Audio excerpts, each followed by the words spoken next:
The bustling crowds at Silvergate Airport never seemed to die down.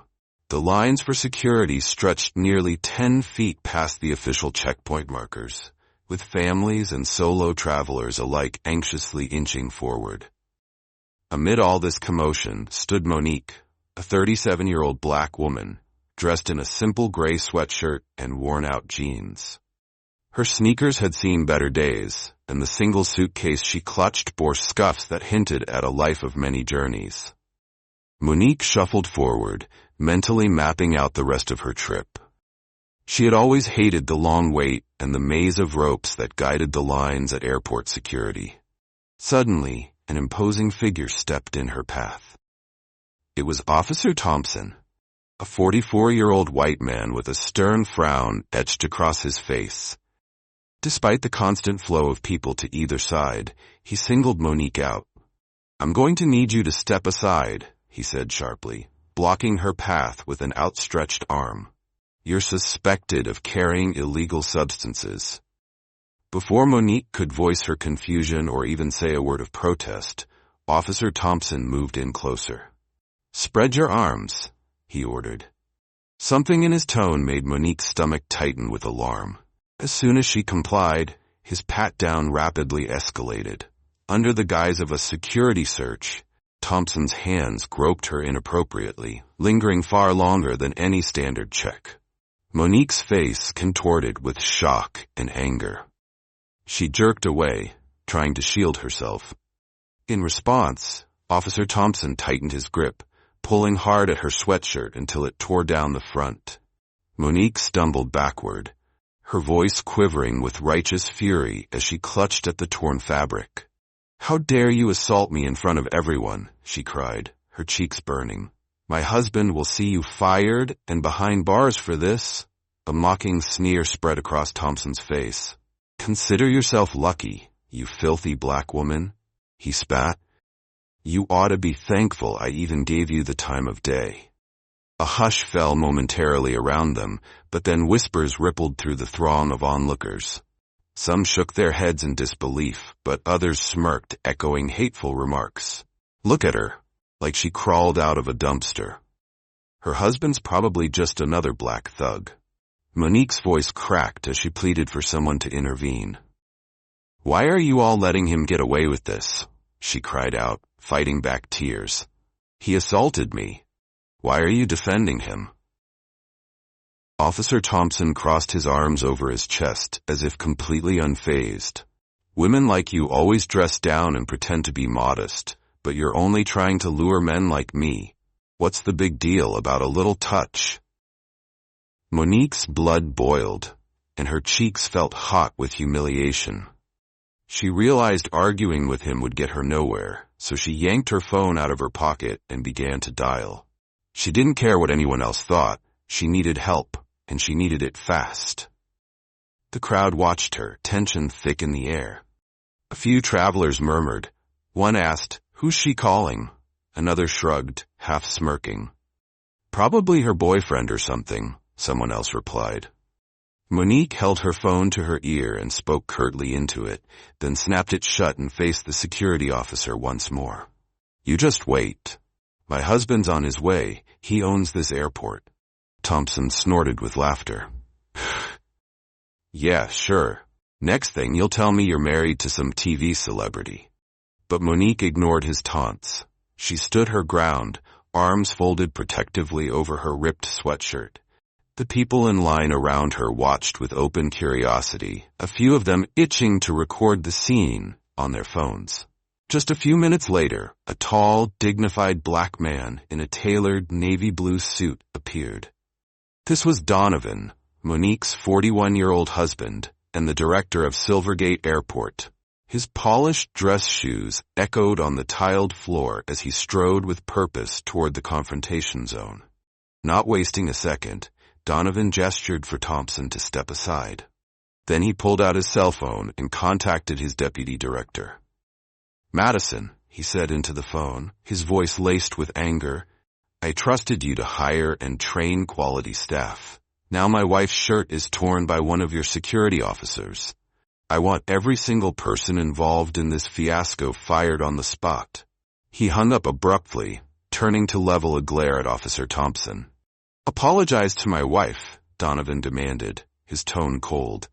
"Then get out of my sight. You'll be hearing from our lawyers soon." The once smirking officer went pale as he realized the gravity of his situation. Mumbling a disingenuous apology, he slunk away, avoiding the furious stares of the surrounding bystanders. Moments later, the deputy director arrived. Addison, a 34-year-old white woman with a crisp professional bob, tried to keep her composure as she approached Donovan. She wore a suit jacket that was just a shade too bright, but her air of confidence seemed unshakable. Until she noticed the fury in Donovan's eyes. Addison cleared her throat, but before she could speak, she glanced at a tablet one of her staff handed her. Then she blurted, "Sir, we've just discovered drugs in Monique's suitcase."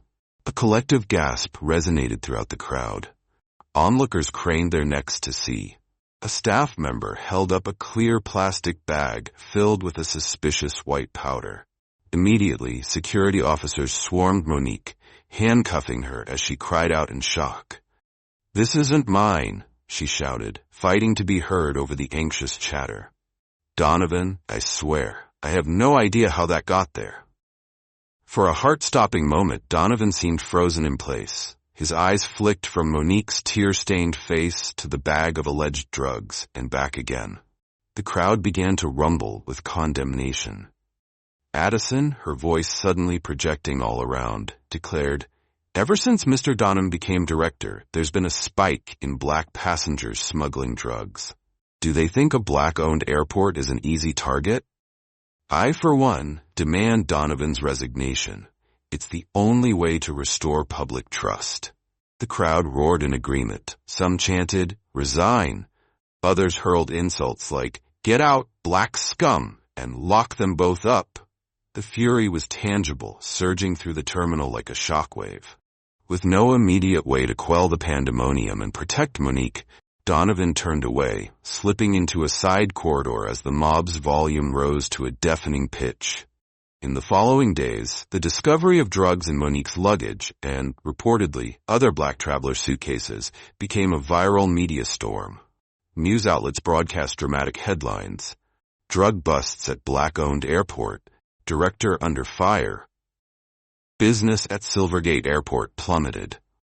Worse still, the situation triggered a wave of discriminatory profiling. Black passengers found themselves singled out for searches or outright banned from flights. Black-owned shops inside the airport were raided under flimsy pretexts, accused of smuggling or harboring contraband. For Donovan and Monique, life became a nightmare. White protesters camped outside their suburban home. Sprawling signs and posters littered the front yard, demanding that Donovan step down or be jailed. Some of the signs read hateful slogans. Rotten eggs occasionally splattered against the siding. Spray-painted insults disfigured the once peaceful facade. Meanwhile, black protesters showed up too, but for different reasons. They were furious that the couple's predicament had made things even more difficult for the black community. Many believed Donovan's inability to control his own employees had triggered this harsh backlash and rampant profiling. Inside their vandalized home, the tension between Monique and Donovan grew with each passing hour. The stench of rotten garbage, tossed into their yard by irate protesters, seeped through the windows. The unrelenting noise outside frayed everyone's nerves.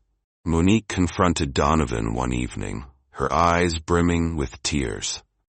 "How could you let these people run wild under your management?" she demanded. "That Officer Thompson was a monster, and it was your responsibility to ensure security staff were decent human beings. Do you know how humiliating it was to be assaulted in the middle of our own airport?" Donovan's face darkened with resentment. "And what about the drugs, Monique?" He snapped back. "Do you think I haven't considered the possibility that—" He paused, then lowered his voice, ashamed to even vocalize the suspicion. "You've turned my entire life into chaos. Our airport's reputation is in shambles." Their arguments went in vicious circles, offering no solution and no relief. They felt alone in a world that had closed in around them, leaving them gasping for air. Then came the court summons. Monique was arrested for alleged drug possession and trafficking charges. The hearing was scheduled within just a few weeks, but in the meantime, Donovan was also called in to testify on the airport security protocols. Addison showed up at every press conference and every public hearing, seemingly brimming with confidence and doing everything possible to shift blame entirely onto Donovan. "You see?" Addison told reporters outside the courthouse on the morning of Monique's trial. "Under Donovan's management, we've seen an unprecedented spike in drug trafficking attempts by black passengers. We can't let this airport's integrity be ruined any longer." The day of Monique's court appearance was chaotic. A throng of demonstrators, both white and black, packed the corridors of the courthouse. White protesters demanded Monique be locked away and Donovan be stripped of his directorship. Some even shouted for him to serve hard time. Black protesters, equally enraged, condemned Donovan for what they saw as a lack of leadership and for inadvertently causing the new wave of racist profiling. Tension mounted until the judge entered, his gavel echoing off the marble columns, barely restoring calm. When asked for her plea, Monique's voice trembled. Every official piece of evidence fingered her as the owner of those drugs. She had no clue how they ended up in her suitcase, but she was terrified. People in the seats behind her jeered, demanding justice or retribution, depending on which side they were on. Donovan and Addison were also summoned, standing at the front of the courtroom to address the airport security failures. To no one's surprise, Addison dodged any hint of wrongdoing, presenting herself as the problem solver who had simply unearthed this drug ring. Suddenly, the heavy courtroom doors swung open. In walked a man, Oliver, a 36-year-old white assistant who had been working closely under Addison. He clutched a thick stack of documents in his arms. The dramatic entrance subdued the courtroom chatter in an instant. Addison's face flashed with annoyance. "Oliver," she hissed, "what do you think you're doing here?" Ignoring her completely, Oliver strode toward the bench. "Your Honor," he said, voice steady, "I have extensive evidence proving that Monique and Donovan are innocent. The real culprit is Addison." A murmur of shock rippled through the room. Addison turned pale, then shouted, "He's lying. Don't listen to him." Oliver remained calm and methodical, as though each step of his revelation had been meticulously planned. First, he clicked on a laptop projector that displayed photographs of Addison in clandestine meetings with known members of a drug cartel. Then he played an audio clip, Addison's unmistakable voice crackling over the speakers. "We'll plant the drugs in the luggage of black passengers to stir up trouble. Make sure security gives them a hard time, so no one believes their complaints. This chaos will force the black director to resign, and once I'm in charge, this airport becomes our main trafficking hub." The courtroom erupted in chaos. Journalists scrambled for quotes, flashbulbs flickering as pictures were snapped. Addison's desperate attempts to shout her innocence were drowned by the outrage of onlookers. Within minutes, law enforcement officers stepped forward, cuffing Addison and escorting her away, along with several co-conspirators named in Oliver's documents. Monique, overwhelmed by the sudden turn of events, let out a sob of relief. Donovan crossed the floor to her, pulling her into a tight embrace. They clung to each other, tears of gratitude and vindication streaming down their faces. Applause broke out among those who recognized the gravity of the moment. An innocent couple finally cleared of false accusations. The judge banged his gavel, insisting on order, but even he couldn't hide the flicker of relief that justice, at last, had prevailed. News of Addison's arrest and the exoneration of Monique and the other wrongfully accused black passengers swept through the media. Statements of apology poured in from various airport stakeholders and public figures. Back at Silvergate Airport, Donovan was still the director, but now he was hailed as someone who had weathered a sinister conspiracy. Within a week of the trial, Donovan called a press conference. He stood at a podium in the newly renovated section of the terminal. Flanked by armed security guards and with Monique at his side, he addressed a sizable crowd of reporters. "We will be making massive changes to our hiring and vetting processes to ensure something like this never happens again," he announced. "We owe it to our passengers to rebuild trust." In gratitude, Donovan promoted Oliver to vice director on the spot, commending him for his integrity. "You risked everything," Donovan told him with a warm smile. "Thank you for not letting Addison's scheme go unchecked." Oliver bowed his head modestly. "I just couldn't stand by and let innocent people be destroyed by her lies." Life didn't magically fix itself overnight. The airport had faced a public relations nightmare, and it would take time for black business owners and travelers to regain confidence. Yet, under Donovan's leadership, Silvergate Airport gradually re-emerged as a hub of fairness and opportunity. Monique, meanwhile, received a heartfelt public apology from the newly restructured security team. Months later, a small ceremony took place near Gate B-22, the same area where Officer Thompson had first accosted Monique. Donovan dedicated a plaque there, not only to commemorate the day the truth was revealed, but also to remind future staff and passengers that prejudice and corruption could exist anywhere, and that it was everyone's duty to stand against it. In the end, Monique and Donovan found a renewed sense of purpose. Their bond grew stronger from having endured betrayal and suffering, and they channeled their energy into helping other victims of false accusations. The darkest chapter of their lives would forever remain a cautionary tale of how easily bigotry and greed can infiltrate positions of power.